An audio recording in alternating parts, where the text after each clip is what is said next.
Les rendez-vous de Philopop. C'est les rendez-vous de Philopop sur Westrack Radio.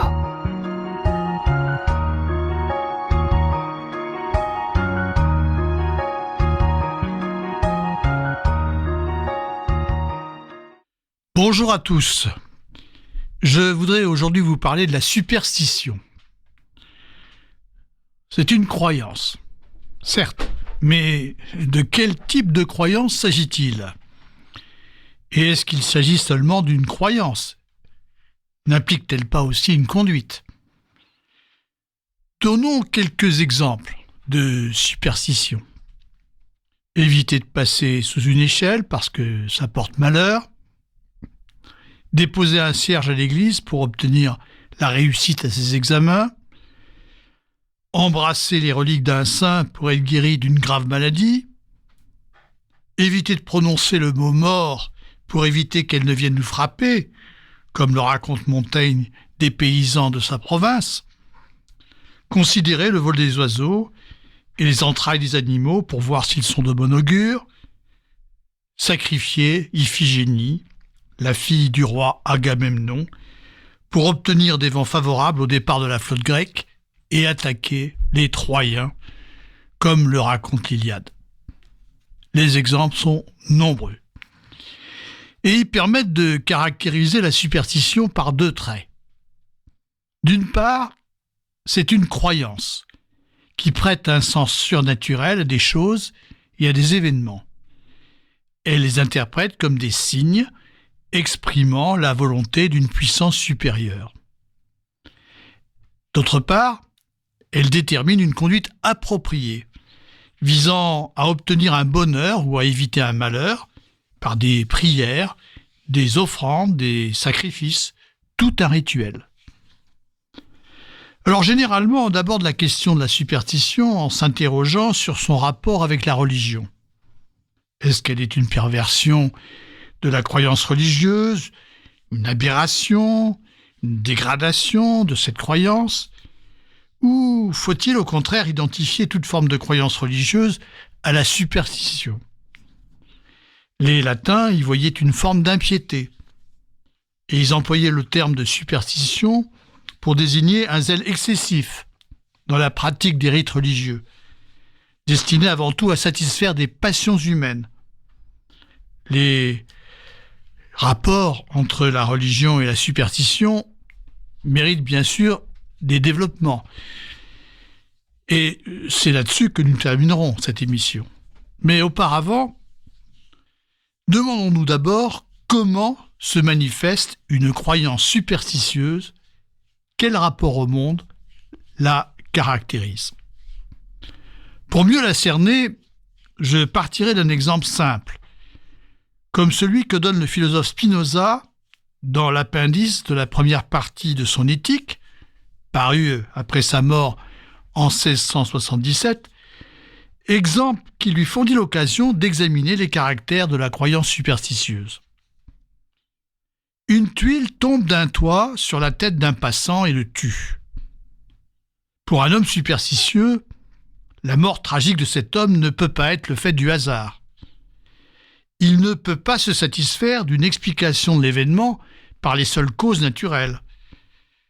Si on explique que cet homme est mort parce que la tuile est tombée en raison d'un vent qui soufflait très fort et parce que l'homme passait à ce moment-là sous le toit, le superstitieux demandera « Mais comment tant de circonstances ont-elles pu se trouver réunies ?» Pour lui, cette mort n'est pas simplement accidentelle. Elle s'est produite parce que Dieu l'a voulu. Elle a nécessairement un sens. Elle est l'expression d'une intention surnaturelle.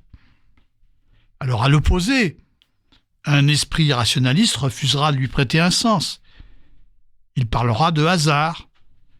Hasard malheureux certes, mais hasard. Et cela veut dire que l'événement s'est produit en raison d'un certain nombre de causes naturelles, indifférentes au sort de cet homme. Le hasard ne renvoie ainsi à aucune finalité. Il n'est rien d'irrationnel. Et on peut le définir, comme le propose le philosophe et mathématicien Cournot, comme la rencontre fortuite entre deux séries de causes indépendantes. En l'occurrence ici, la série des causes qui explique la chute de la tuile et celle qui explique le passage de l'homme sous le toit.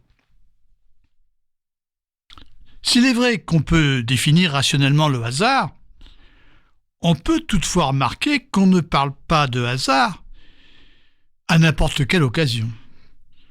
On parle de hasard pour des événements qui nous marquent, qui sont surprenants, qui sont rares.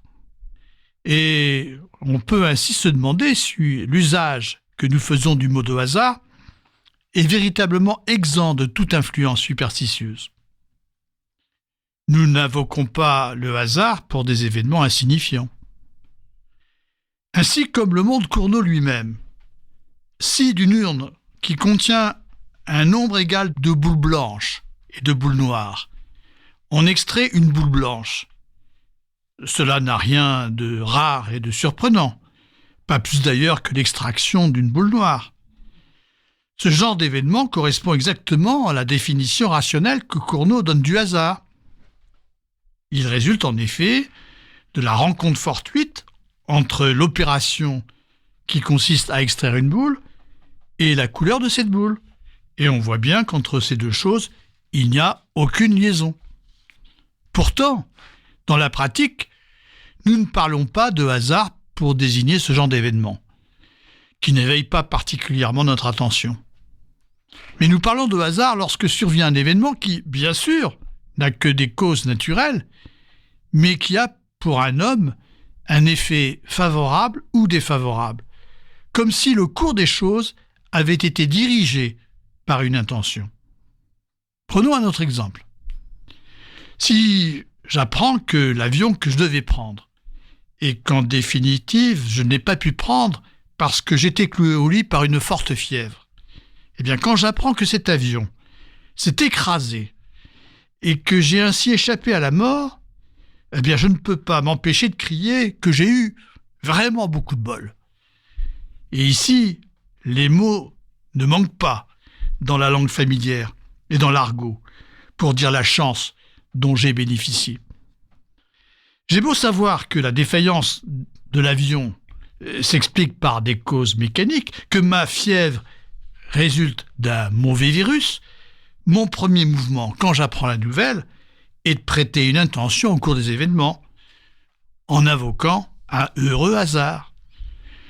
Ainsi comme le montre le philosophe Henri Bergson, dans un livre qui a pour titre « Les deux sources de la morale et de la religion », paru en 1932, eh bien derrière l'usage que nous faisons de ce terme de hasard, la croyance superstitieuse n'est jamais loin.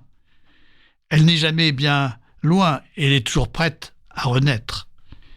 Reprenant l'exemple de Spinoza, celui d'une tuile qui tombe sur la tête d'un passant et le tue, Bergson fait remarquer qu'on ne parle de hasard que parce que la tuile arrachée par le vent tombe et assomme cet homme. On ne parlerait pas de hasard si la tuile s'était simplement brisée sur le sol. On ne parle de hasard que parce qu'un intérêt humain est en jeu, et parce que les choses se sont passées comme si l'homme avait été visé. Et ici, il a été visé d'une manière qui lui a été tout à fait défavorable. Tant qu'on ne pense qu'au vent qui arrache la tuile, à la tuile qui tombe sur le trottoir, au choc de la tuile contre le sol, on voit seulement un mécanisme. On ne pense pas hasard. Pour qu'intervienne le hasard, il faut que l'effet, ayant une signification humaine, puisque la tuile assomme et tue cet homme, eh bien cette signification rejaillisse sur la cause de l'événement, et comme le dit Bergson, le colore, pour ainsi dire, d'humanité. On se représente ainsi la cause de l'événement comme une intention. On projette spontanément sur cette cause une signification humaine. Bergson donne alors une définition du hasard qui le rapporte à son origine superstitieuse. Le hasard, dit-il, est le mécanisme se comportant comme s'il avait une intention. Définir le hasard, comme le fait Cournot, comme la rencontre fortuite entre des séries de causes indépendantes, c'est oublier son origine superstitieuse. Sans doute objectera-t-on qu'en employant ce terme, on a bien à l'idée qu'il n'y a aucune intention réelle à la source des événements.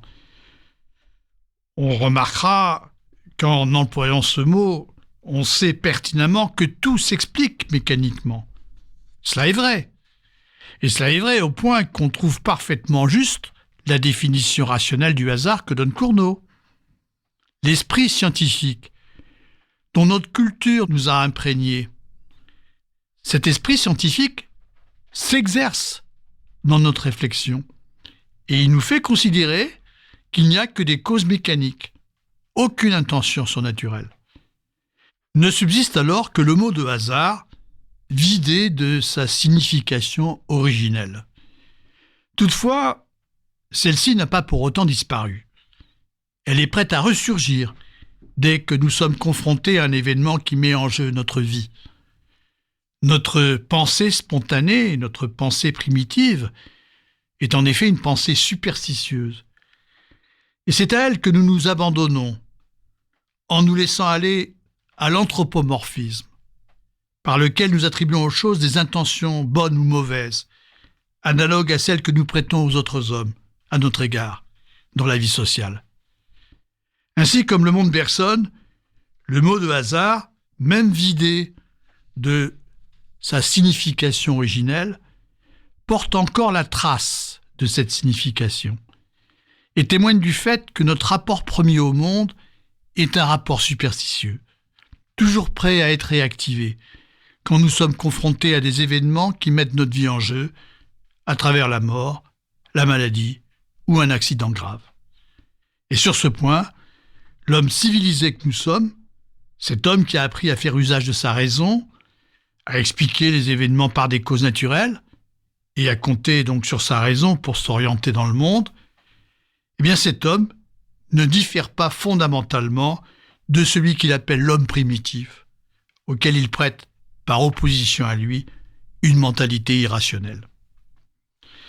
Nous avons montré en quoi consistait la superstition. Elle consiste à prêter un sens aux choses et aux événements. Nous avons montré qu'elle exprime un rapport primitif au monde, que la pensée réfléchie ne peut jamais faire disparaître. Il nous faut maintenant analyser ces causes. C'est ce que nous allons voir après une première pause.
Le philosophe qui a le plus nettement expliqué les causes de la superstition et la formation des pensées superstitieuses, c'est sans doute Spinoza.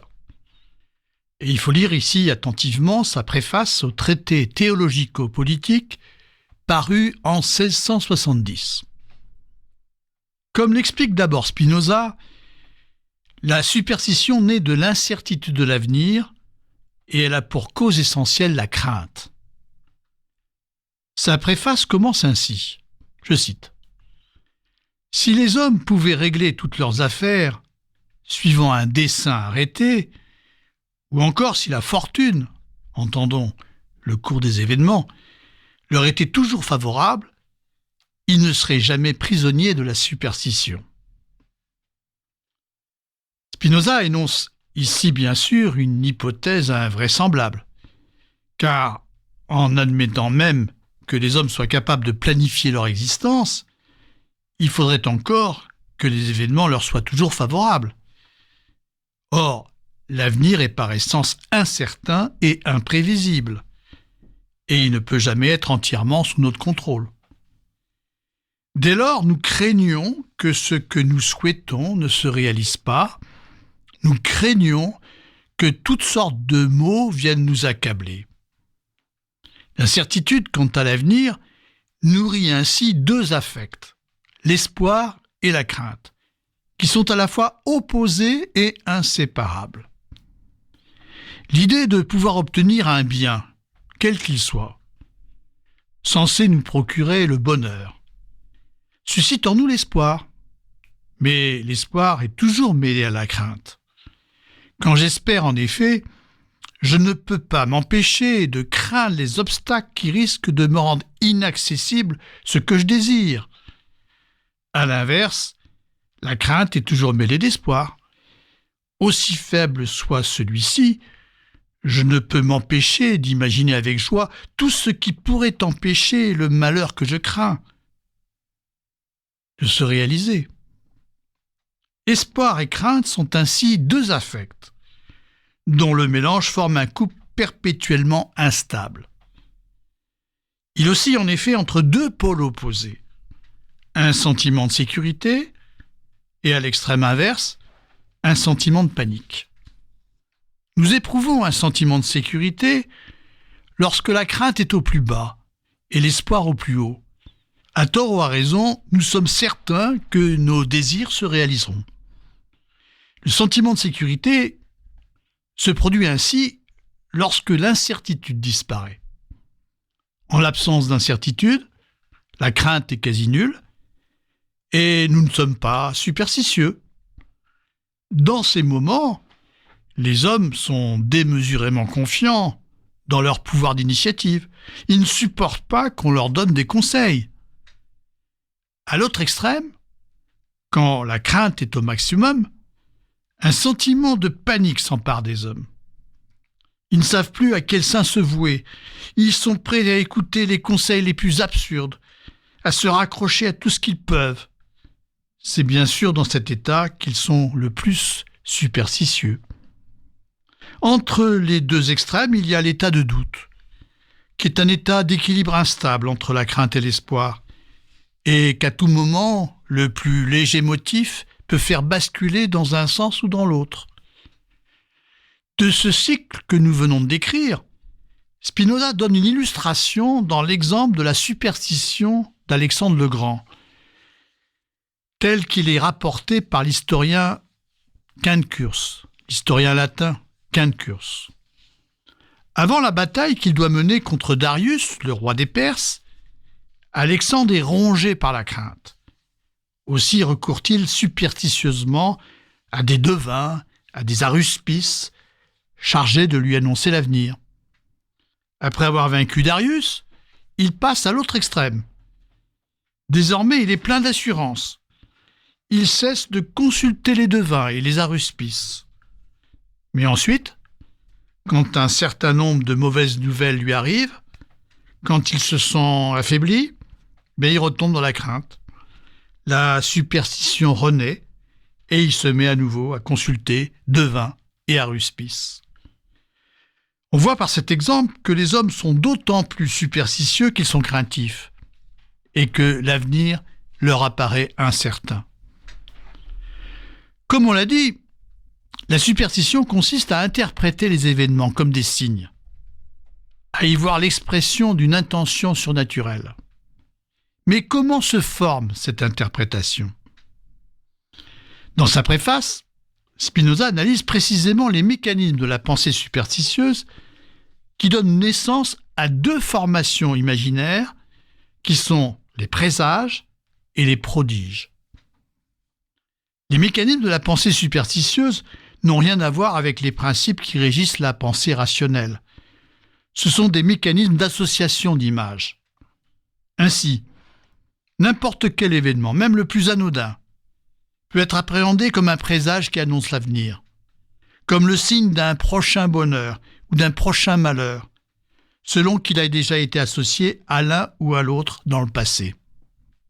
Si par exemple, je me souviens qu'après avoir vu un chat noir, il s'en est suivi pour moi un grand malheur, eh bien je serais enclin à penser que toutes les fois que je verrai à nouveau un chat noir, ce sera pour moi le signe d'un malheur à venir, présage funeste. J'aurais beau voir 100 fois d'autres chats noirs, sans que pour autant il ne s'en suive le moindre malheur, rien n'y fera. Je persisterai dans ma croyance superstitieuse. Pour quelle raison ? Eh bien parce que si je suis superstitieux, je ne supporte pas de rester dans l'incertitude. J'ai besoin de signes qui me donnent des certitudes sur l'avenir. Les prodiges se forment de manière analogue. Mais alors que les présages sont forgés imaginairement à partir d'événements anodins, les prodiges le sont à partir d'événements insolites. Et ils font intervenir des puissances surnaturelles. Ainsi, tel tremblement de terre, telle épidémie, sont interprétés comme l'expression de la colère divine, quelle que soit la représentation qu'on se fasse de la divinité, qu'il s'agisse d'un dieu unique ou de plusieurs dieux. Les prodiges peuvent être favorables, on parle alors de miracles, ou ils peuvent être funestes. Avec les prodiges, on est au comble de la superstition. Elle conduit ici les hommes à imaginer que la réalité obéit à des interventions surnaturelles, qu'elle exprime les intentions de puissance supérieure qui s'adressent à eux. La superstition est ainsi l'expression la plus radicale de ce que Spinoza appelle le préjugé finaliste dans la première partie de son Éthique. Ce préjugé est à la fois un anthropocentrisme et un anthropomorphisme. Anthropocentrisme, en ce que l'homme se croit le centre de la nature, en ce qu'il s'imagine être l'objet des préoccupations divines.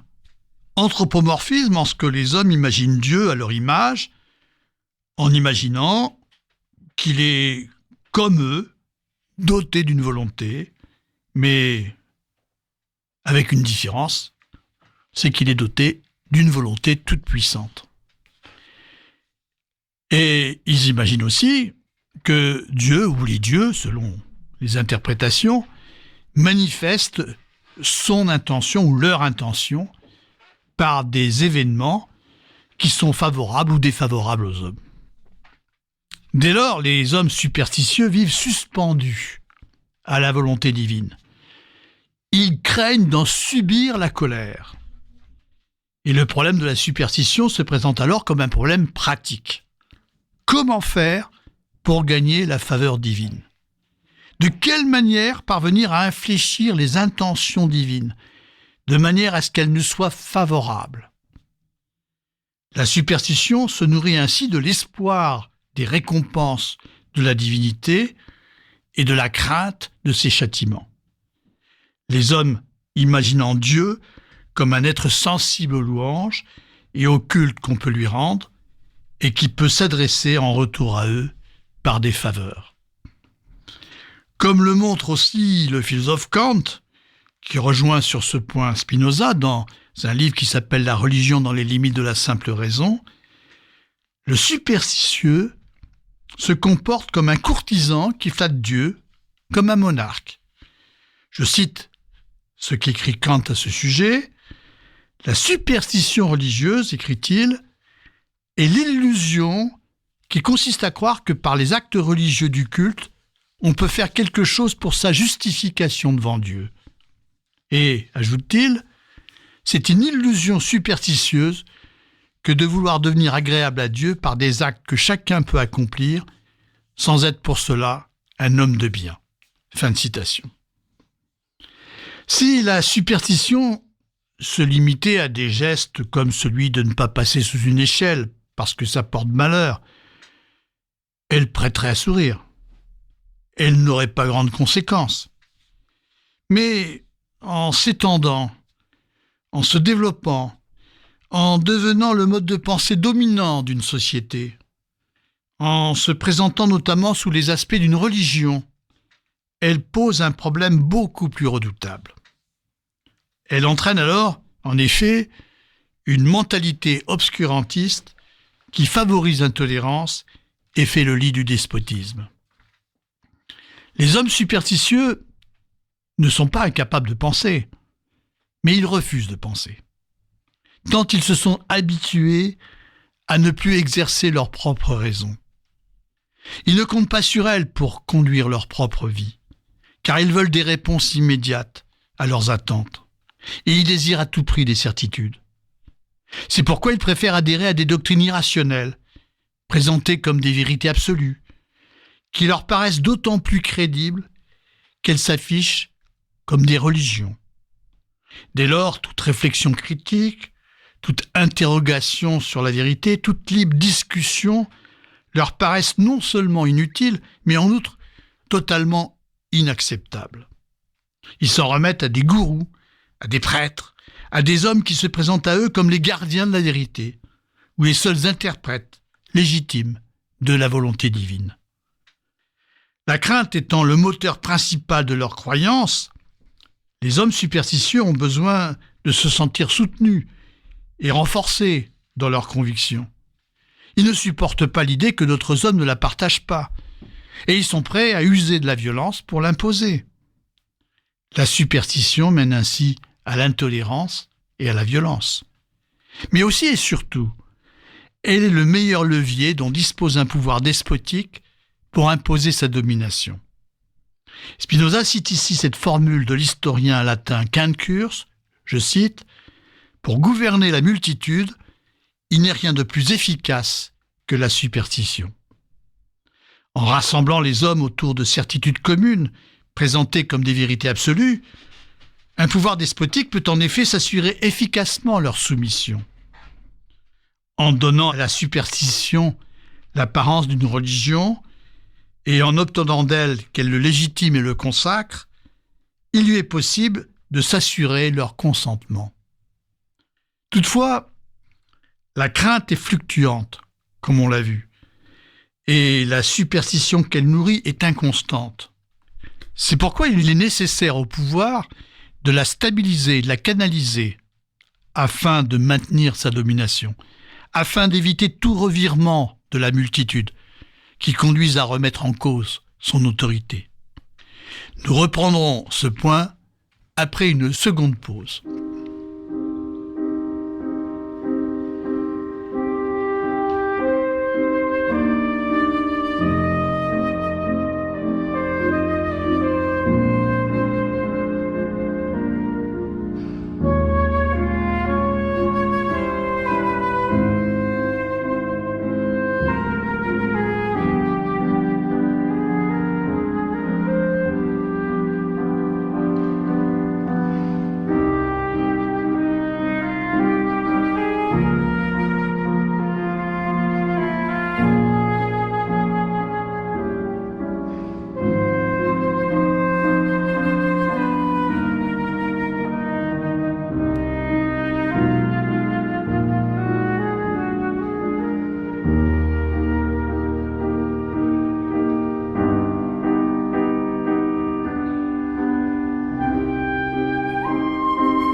Pour capter et stabiliser la superstition à son profit, le despote a besoin qu'elle soit encadrée et institutionnalisée.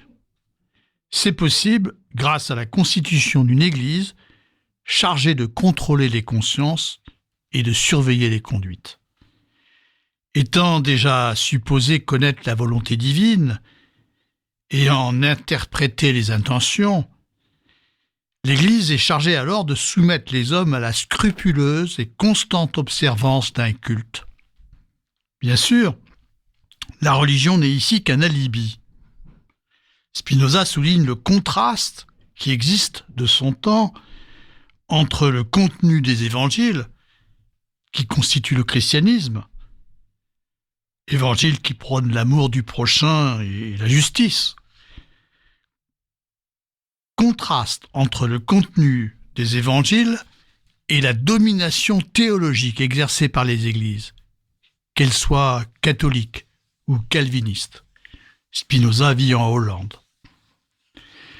L'essentiel est pour elle d'instituer un culte assez efficace pour impressionner les hommes et canaliser leur superstition afin d'obtenir d'eux une obéissance aveugle et inconditionnelle à l'ordre établi.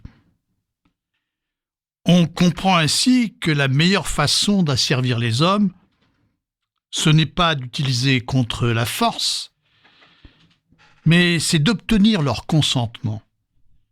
Et le meilleur moyen de l'obtenir, c'est de s'appuyer sur la superstition et de l'entretenir. Quand les hommes craignent la colère de Dieu, ils sont prêts à obéir à des ordres qui sont pourtant contraires à leurs intérêts. Tel est, selon Spinoza, le grand secret qui assure la réussite d'un gouvernement despotique comme celui des monarchies. Je cite ici Spinoza. Le plus grand secret du gouvernement monarchique et son intérêt principal consiste à tromper les hommes et à masquer du nom spécieux de religion la crainte qui doit les retenir, afin qu'ils combattent pour leur servitude comme si c'était pour leur salut. Fin de citation. Comme on l'aura compris, la superstition est pour Spinoza une perversion de la religion, qui revient à subordonner la volonté divine à des intérêts humains et à la faire parler en leur faveur ou en leur défaveur. En prétendant s'appuyer sur la Bible, les théologiens se font passer pour les interprètes de la parole divine et en favorisent une lecture superstitieuse qui permet d'accréditer leur autorité. Ils présentent la Bible comme un texte sacré dont le sens surnaturel et mystérieux ne peut qu'échapper à la raison et exige une inspiration par l'Esprit Saint. Aussi, pour libérer la religion de leur emprise et afin de déterminer le véritable sens de la parole divine, Spinoza entreprend le projet d'une lecture méthodique et scrupuleuse des divers textes de la Bible dans son fameux traité théologico-politique. Que montre une telle lecture ? Qu'aussi différents soient-ils, les prophètes qui transmettent la parole divine s'accordent tous à dire que Dieu commande à chacun de pratiquer la justice et la charité. C'est là le véritable contenu de la religion. C'est là le véritable sens de la parole divine. Le contenu de la religion ne consiste pas dans l'énoncé de vérités savantes, il ne consiste pas à se prononcer sur la nature de Dieu, sur le mystère de la Trinité, sur l'immortalité de l'âme. Son véritable contenu est un enseignement moral. Et la véritable piété consiste dans la pratique de la justice et de la charité, et non pas dans l'adhésion à des dogmes ou dans l'observance scrupuleuse du culte. Puisque la lecture de Spinoza nous y invite, je voudrais consacrer la fin de notre émission à une réflexion sur les rapports entre la religion et la superstition. Dans le temps de cette émission, il m'est bien sûr difficile de l'aborder dans toute son ampleur, mais on peut essayer au moins d'en proposer une esquisse. On peut remarquer d'abord que la superstition apparaît comme une croyance indigne. Elle est le principal reproche que les athées adressent aux croyants. Pour eux, la religion est superstition. Mais elle est aussi ce que les croyants reprochent à d'autres croyants, en qualifiant volontiers de superstition la religion des autres. Ainsi, les chrétiens dénoncent-ils comme superstition la religion polythéiste de ceux qu'ils appellent les païens. Et parmi les chrétiens eux-mêmes, les protestants critiquent le culte des saints et de la Vierge des catholiques, comme un culte superstitieux. Ainsi, le problème est de savoir si la superstition est seulement une perversion de la croyance religieuse, c'est la position de Spinoza, ou s'il faut au contraire identifier toute forme de croyance religieuse à de la superstition. Pour y voir plus clair, on peut distinguer, avec le philosophe Kant, la croyance du savoir. Le croyant accorde son assentiment à un contenu de représentation. Si je me réfère par exemple à la prière principale des chrétiens, le Notre Père, eh bien le croyant, qui récite le Notre Père, croit en Dieu, il croit au Père Tout-Puissant, au Créateur du ciel et de la terre. Mais il lui est impossible de justifier cet assentiment de manière rationnelle, par des preuves objectives. Ainsi, le croyant a la conviction que Dieu existe, mais il ne possède pas un savoir qui lui permettrait d'établir son existence. Sinon, il ne dirait pas « je crois », mais il dirait « je sais ». Il ne peut donc pas rendre raison de l'existence de Dieu, mais il pose son existence par conviction, et il se conduit comme s'il était certain de cette existence. Par là, la croyance religieuse n'implique pas la superstition. Le superstitieux, comme on l'a vu, ne croit pas seulement en l'existence de Dieu, il croit aussi et surtout que Dieu s'adresse à lui personnellement par des récompenses et des châtiments. Ce faisant, il érige sa croyance en savoir. Il prétend savoir. Il prétend que Dieu s'adresse à lui par des signes. Il attribue à la représentation anthropomorphique qu'il s'en fait le statut d'une vérité objective, en prêtant à Dieu des sentiments et des passions, en se le représentant comme un être sensible aux louanges qu'on peut lui rendre par un culte. Il outrepasse ainsi les limites de sa conviction en présentant son interprétation superstitieuse comme une vérité surnaturelle, en prétendant s'élever à la connaissance des intentions de Dieu. Par ailleurs, sa croyance implique une pratique, et elle mise essentiellement sur cette pratique. Le superstitieux croit en effet que le meilleur moyen d'être agréable à Dieu, ou à ses saints, eh bien, c'est de lui faire des offrandes, ou des sacrifices, c'est de pratiquer des rituels. Et là encore, il érige sa croyance en savoir, en attribuant au rite et au culte une efficacité sur Dieu.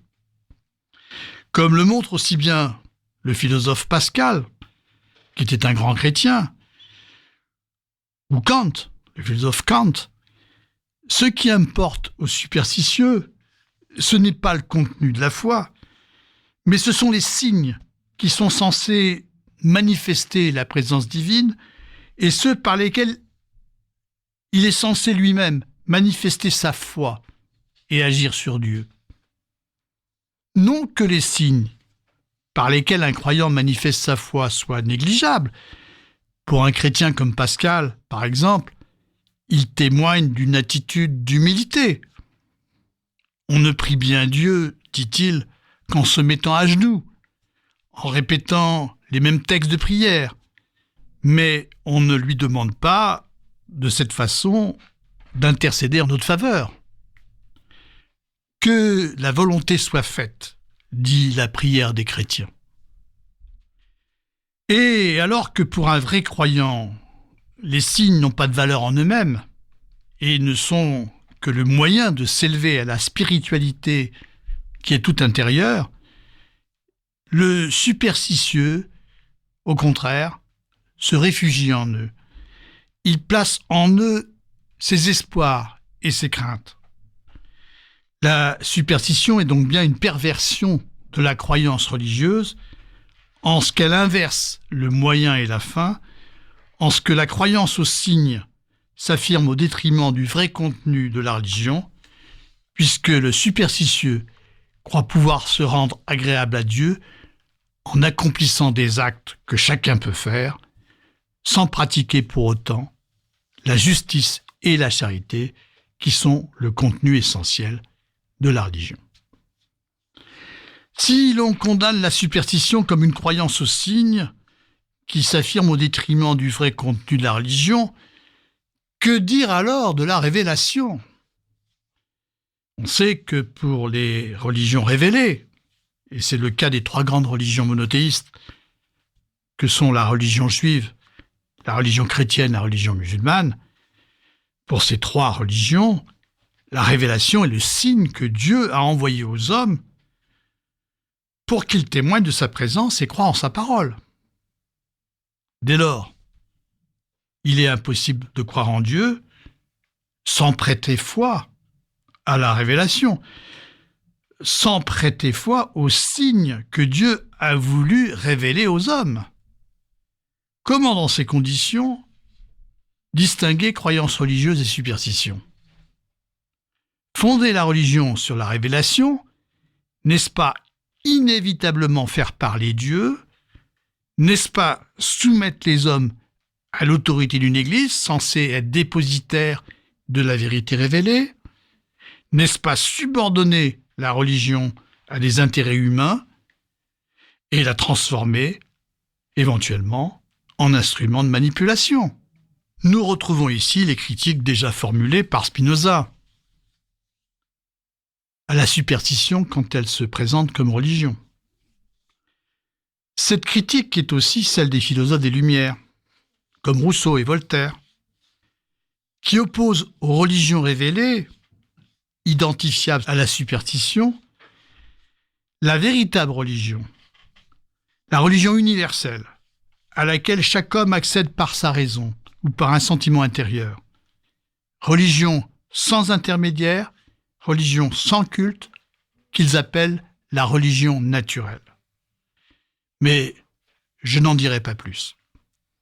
Chers auditeurs de Westrack, je vous remercie de votre attention. Vous pourrez réécouter cette émission sur le site de Radio Westrack, les rendez-vous de Philopop, avec son plan et une bibliographie. Je vous souhaite de bonnes fêtes de fin d'année. À bientôt.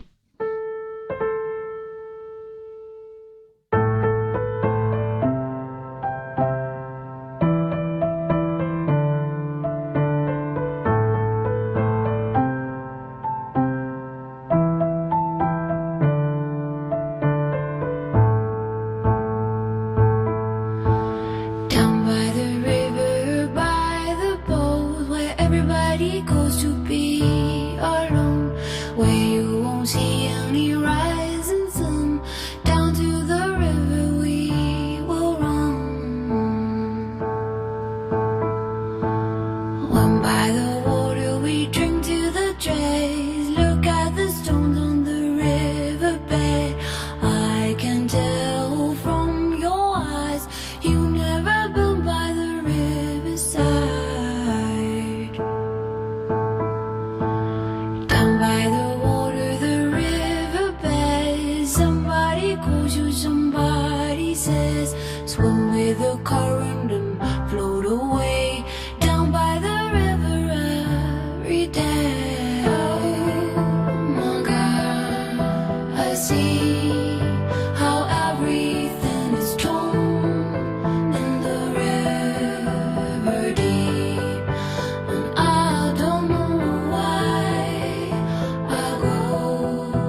Down by the riverside.